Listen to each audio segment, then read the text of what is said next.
All right, ladies and gentlemen, welcome back.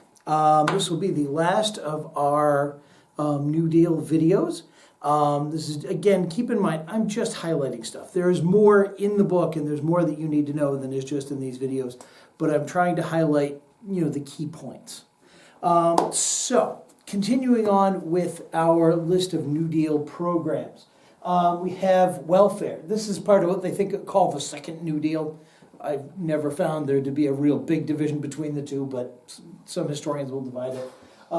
Social Security Administration. This is one of the biggies. This is one of the fundamental changes in U.S. government. Before this, the idea that the government would collect money to then give back to people when they reached old age or when they were injured on the job and couldn't work anymore was not something that had ever been thought of. But this is, again, we've talked about the government responding to the changing realities of the world. One, people were living much, much longer than they had. You're starting to see lifespan getting into the late 60s and early 70s on average, which is a big change. You're starting to see medicine be able to do more. So you're starting to have to deal with the questions of what happens when we get old. Whereas most people would have died younger and died either in their working lives or shortly after. Now we've got this long period of people who probably aren't, are too old to work, but are still alive inconveniently. And so that's what Social Security is meant to do. The other thing it's meant to deal with is this: what happens when the industrial process kills somebody or hurts somebody or renders them unable to work? We have some sort of system for helping them out with that. Otherwise, you end up with a very large amount of people who are maimed and can't do anything and can't support themselves. It's a serious problem with especially that turn of the century era industrial revolution. Safety gets better through this period, but the early industrial revolution was not a safe place to work. So again, the theory behind Social Security is you pay into it your working life, and then when you're old, you get a certain amount of money per month based on how long you paid into it to sustain you through your old age. The formula actually worked pretty well for a while. The problem is this, is that one, as the system has aged, we've refused to collect the taxes necessary. And two, it did not account for the large generation born right after World War II in the 40s and early 50s that is now hitting retirement.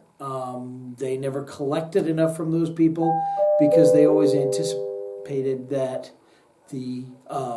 Hey, Carly, if you're still in the building, could you stop by the office prior to leaving? Thank you. They always anticipated that the generation following would be bigger and able to support it, sort of like a giant Ponzi scheme. And what happened was the baby boomers were a massive generation that had far fewer children. Because, hey, birth control becomes really commonly easily available in the 1960s, and people could say, I don't want to have 18 kids.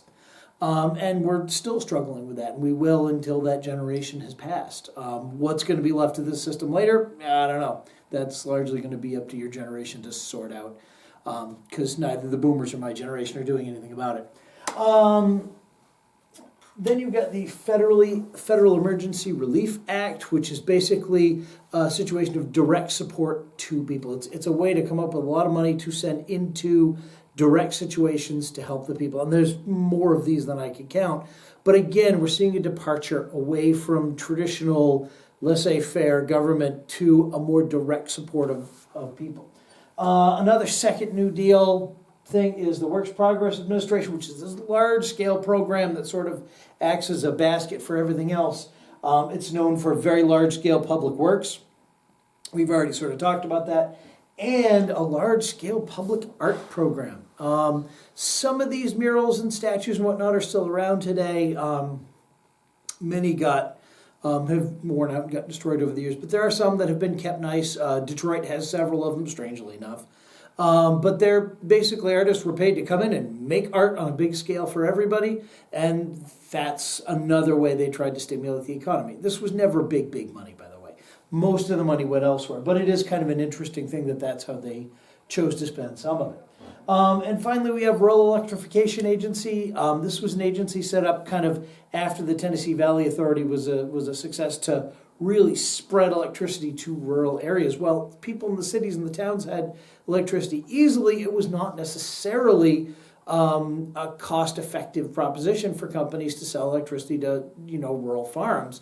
So this agency was created to assist in that rollout, in that situation. My own family had their farms first connected by this agency in the 30s, and that was extremely common at the time. Rural New England, the rural Midwest, it was extremely common to not have phone or electrical service until the 30s or 40s.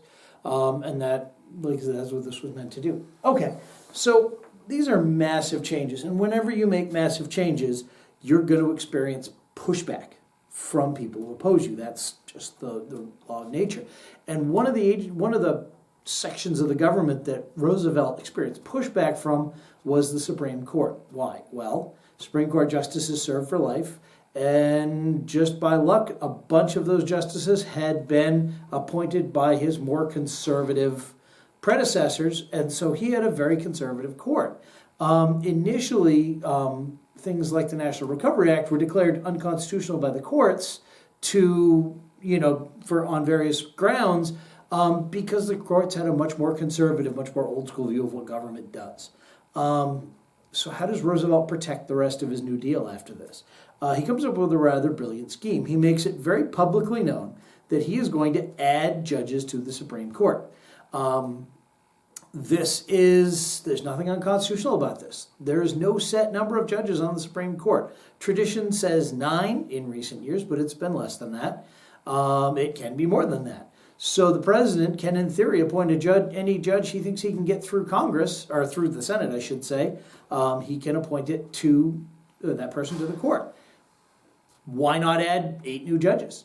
So what Roosevelt threatens to do is basically for every judge that's over the age of, I think, 65 or something, he said he would appoint an associate judge to help that judge out. Now, of course, this is going to be a New Deal supporter, somebody who would not rule unconstitutionally. That's why he was doing it. Now, he never actually did it. But one of the really interesting things was that after he threatens to do this, and everybody freaks out, you'll notice the court becomes a lot more hands-off about the New Deal. And they stop declaring New Deal things unconstitutional, even though if you're going to call the NRA unconstitutional, you would think they would declare a lot of the other things unconstitutional too, because it was on some similar grounds. But that is how Roosevelt really protects it. Nonetheless, by the end of the 30s, the New Deal is only so successful. When you're getting into 37, 38, the Great Depression it's not at its worst, but it's not like better. And this does lead to some opposition, some political opposition in the country. What is the final element that really does bring the U.S. out of the Great Depression is World War II. From 1938 on, the U.S. is selling large quantities of food and supplies to combatant nations.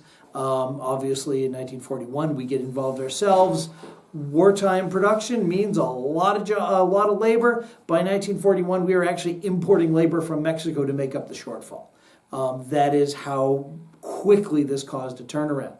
And then, of course, the U.S. economy continued to boom through the 50s because there was a world to rebuild, and the U.S. was largely intact and more than willing to sell them everything they needed. So at the end of the New Deal, and I would say that the New Deal is partially successful. It does take the worst edge off of the Great Depression.